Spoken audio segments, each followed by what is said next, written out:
বিএনপির চেয়ারপারসন বেগম খালেদা জিয়া, ভারপ্রাপ্ত চেয়ারম্যান তারেক রহমান সহ সকল রাজবন্দীদের বিরুদ্ধে প্রতিহিংসামূলক সকল মিথ্যা মামলা প্রত্যাহার ও স্বৈরাচার হাসিনা সরকারের আমলে ভারতের সাথে রাষ্ট্রবিরোধী সকল চুক্তির বাতিলের দাবিতে অবস্থান কর্মসূচি পালন করেছে ছাত্র জনতা নাগরিক ঐক্য পরিষদ।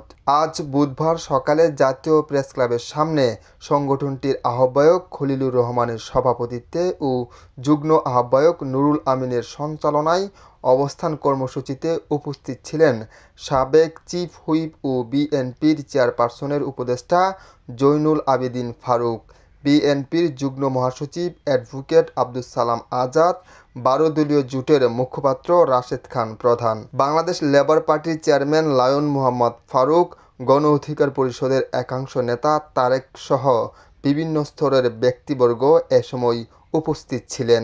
ছাত্র জনতার এই আন্দোলনের সাথে সংহতি প্রকাশ করে বাংলাদেশের সকল গণতান্ত্রিক দল যুগপৎ আন্দোলনের মাধ্যমে যেই দায়িত্ব এবং ভূমিকা পালন করেছেন তার নেতৃত্বে ছিল জনাব তারেক রহমান। সেই তারেক রহমানের মামলা প্রত্যাহারের জন্য অবস্থান কর্মসূচি করতে হচ্ছে, এটাই দুঃখজনক। ওই দিল্লির সেবাদাস শেখ হাসিনা ভারতে বসে বাংলাদেশের বিরুদ্ধে যে সকল চুক্তি করেছিলেন সেটা শ্বেতপত্র প্রকাশ করুন। বাংলাদেশ ভারতের কোনো করদ রাজ্য নয়, বাংলাদেশ স্বাধীন এবং সার্বভৌম রাষ্ট্র। বিজয়ের পথে যাত্রা শুরু, জীবন অথবা মৃত্যু। আসসালামু আলাইকুম। বিনা প্রতিদ্বন্দ্বিতায় নির্বাচিত হবে না এমন একটি নির্বাচন আপনার মাধ্যমে জনগণ চায়। সেই নির্বাচনের জনপ্রতিনিধি হবে, জনপ্রতিনিধিরাই সিদ্ধান্ত নেবে বাংলাদেশের রাজনীতি। সালাউদ্দিন সাহেব গতকালকে আমাদের দাবিগুলো সংস্কার কমিটিতে পাঠিয়েছেন। সেই সংস্কারের মধ্য দিয়ে বাংলাদেশে আগামী রাজনীতির সিদ্ধান্ত হবে ইনশাআল্লাহ। এমন একটি দল ক্ষমতায় যাক যারা শহীদ জিয়ার আদর্শকে সমুন্নত রেখে দেশকে গণতন্ত্র প্রতিষ্ঠা করতে পারে।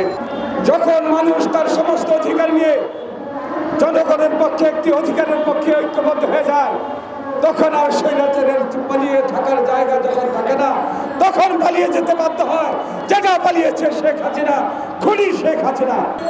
একটি ছবিও যেমন কথা বলে, একজন সাংবাদিকের লেখা কলম সেই কথাগুলো বলে। ওই অধিকার আন্দোলন করতে গিয়ে গণতন্ত্রের জন্য শুধু আমরাই রক্ত দেইনি, সাংবাদিকরাও রক্ত দিয়েছেন। এই তত্ত্বাবধায়ক সরকারকে নিয়ে অনেক ষড়যন্ত্র করা হচ্ছে। ইতিপূর্বে গার্মেন্টস দিয়ে ষড়যন্ত্র করা হয়েছে, ইতিপূর্বে আমাদের আনসার বাহিনী দিয়ে ষড়যন্ত্র করা হয়েছে, অনেক রকম ষড়যন্ত্র করা হয়েছে। আব্দুর রউফ, আমার বার্তা, ঢাকা।